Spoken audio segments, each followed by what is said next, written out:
Campbell, welcome back to these Badminton at Home challenges. Today's challenge is the tap-up challenge. Here's what you want to need for this challenge. If you've got a racket at home, then brilliant. If not, don't worry, you can do this challenge with a DVD case or a book. If you've got a shuttle, fantastic. If not, we can use either a success ball, a fluff ball, or even a rolled up sock. Here's how the activity is going to work. So there's 5 different levels for you to have a go at. Each one you're going to do 3 times. You're going to record your best score and then move on to the next activity. Whilst you're doing this activity, please make sure you've got lots of space. We don't want to see you swinging around your racket. This activity is all about control.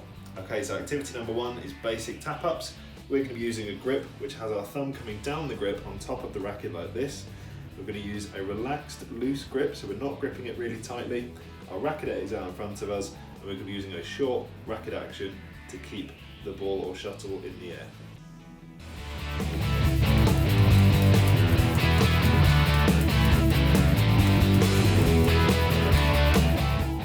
How many tap-ups did you get to? Have another 2 goes, so you've had 3 goes in total. Record your best score, and then we're going to move on to activity number 2.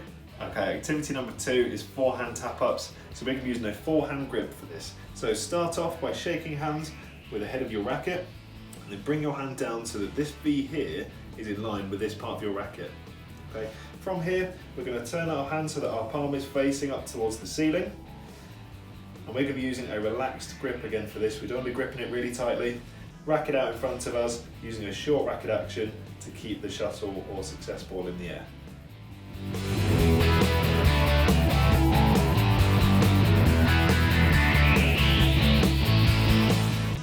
Okay, same again, we're going to have 3 goes at that. Record your best score out of those 3 goes, and we're going to move on to activity number 3. Okay, activity number 3 is backhand tap-ups. So we're actually going to use the same grip that we used for the first activity with our thumb coming down our grip here.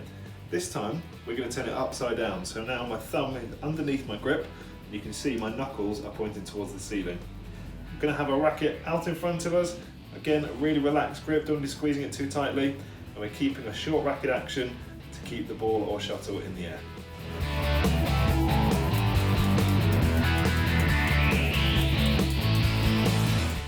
Once you've done 3 goes at that, record your best score, and let's move on to activity number 4. Okay, so activity number 4, we're going to make things a little bit more interesting. So we're going to have a go at using one of the previous 3 grips. So either number 1 with our thumb coming down the grip, number 2 with our forehand grip, and number 3 with our backhand grip. This time we're going to have a go at standing on one leg and seeing how many tap-ups you can do while standing on one leg.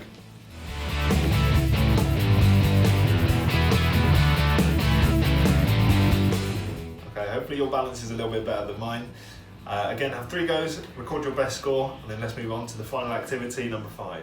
Okay, so the final activity, activity number 5, we're going to make things a little bit more tricky, but we're going to have a go at using what we've learned so far in the other activities.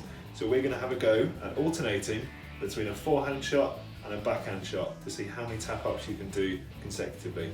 Okay, so the key thing here is that we are changing our grip. So we're going to go from a forehand grip, which is the shaking hands one, a forehand grip into a backhand grip. So the thumb comes down the grip and these fingers curl around. Okay, so the difference is like that.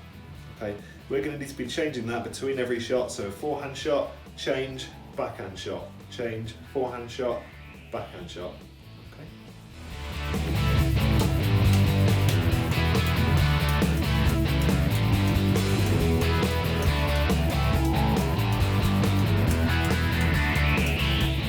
Okay, so once you've had 3 goes at that last activity, again, take your best score, and we're going to add up your best score from each activity and add them up into a grand total. How many did you get to? Did you get over 100? Why don't you let us know?